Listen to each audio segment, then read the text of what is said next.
Hey guys, welcome back to the channel. I have Chris here and Victor. He's rocking the merch. Me and Chris aren't though.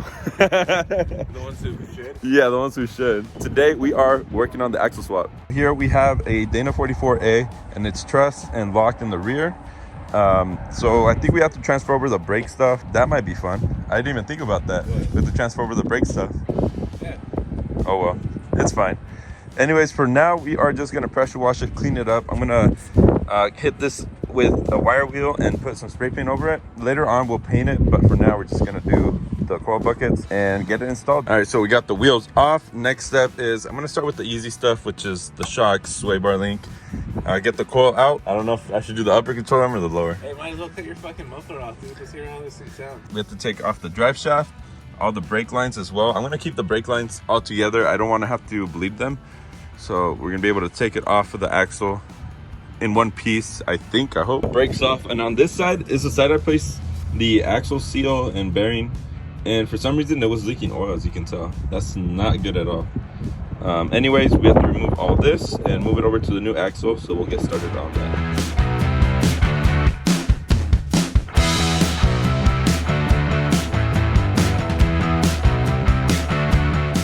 All right, we are on the last step, so we're gonna have to hang up the brakes.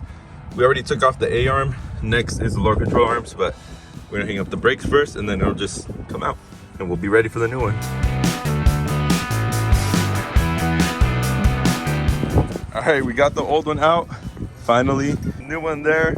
Next, we're gonna remove this mount here and then we can actually put the iron rock one on because I don't have a 4-link, I only have a 3-link. Got the new axle underneath, so it's time to start connecting everything. A couple things to pay attention to when putting it in. I think these carts are worth it. They're 12 bucks at Harbor Freight, and it just helps making this a lot easier that we can roll it in and out. That's the vent tube, and you unscrew it, and that allows you to take off the brakes, so you don't have to bleed anything. You just put them on. So we're gonna start with the control arms to get everything in place, and then worry about the brakes later.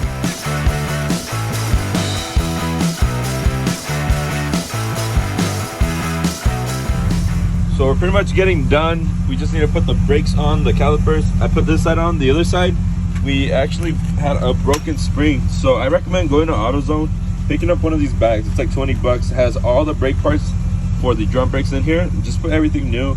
20 bucks is worth it. I'm gonna finish up buttoning up the other side. See, this side we still need to put the brakes on. We'll do that real quick. Add the calipers, put all the brake lines back where they should be, bolt them up, put it on the ground, and then tighten all the bolts. So all the suspension bolts you want to tighten once the weight of the Jeep is on the wheels. We got everything hooked up except for the drive shaft. We might have to adjust some things for that to fit. Other than that, we are done for the night, and I'm gonna put the wheels on just so nobody steals them. So getting the drive shaft on, if you are doing the swap and you have the 242, it's not gonna be a direct swap. You are gonna have to push the axle back for it to be able to fit there. We got this big old thing here that we can take off the jam nut on the A-arm and then push that back as well, that we can get the correct angles. So that's what we're working on now. I mean, so far it's just a swap, just swapping everything over, so it's not too bad. I guess the hardest part would be adjusting the control arms just to get those in.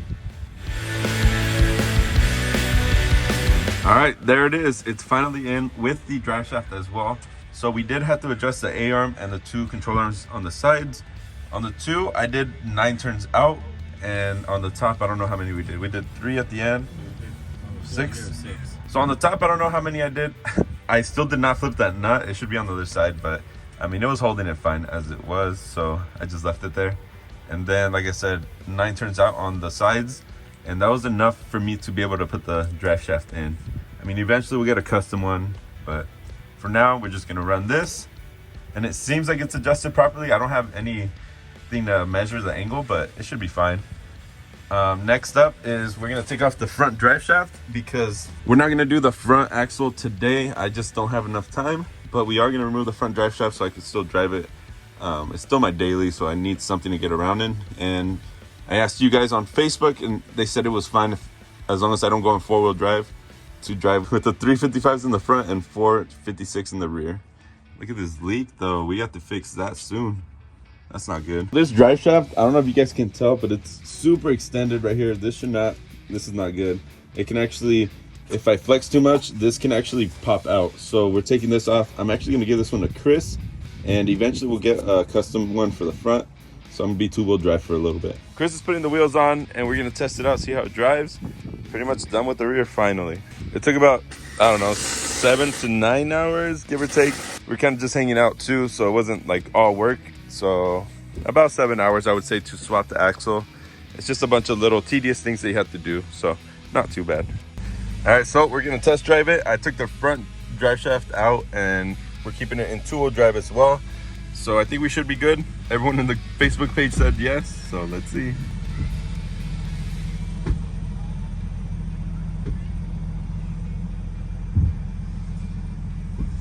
That doesn't sound good.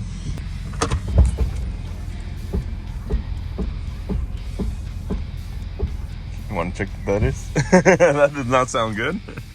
So since it was making that clicking, Chris is saying I might need to drive it more, but we're gonna test the locker and make sure it's working how it should. I'm gonna hold the wheel and Chris is gonna twist the other side. Are you twisting it? Yeah? Go the other way? I think it's good now. I think it's good. Look, it's locked right there. Yeah, and yours is, oh, right there, it's hard. Is it the other side moving or no?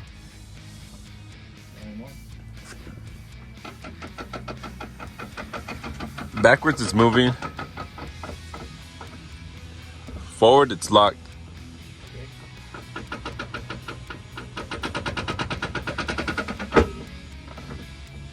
All right, so it seems like it's still making the noise.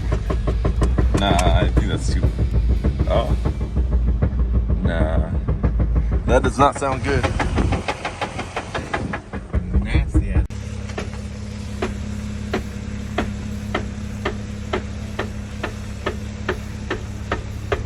So, as you guys can tell, the Jeep is making a loud noise. It seems like it's coming from the diff, from the middle of it, so I haven't had a chance to open it up, but today I might go and crack it open, see what's going on inside the diff.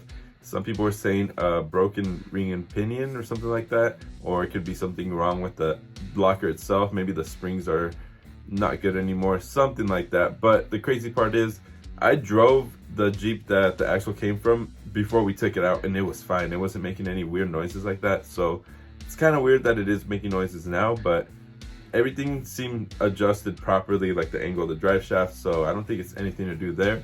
It's probably something in the diff, unfortunately. So we're gonna get on it and hopefully fix it soon, because I do want to drive my Jeep. It's my daily. It's what I drive every day. So you gotta fix it. King of Hammers is coming up, so hopefully we do get it fixed by then. But anyways, I hope you guys enjoyed this video. If you guys have any tips for me, leave them down in the comments below, and I'll see you guys on the next video. Peace.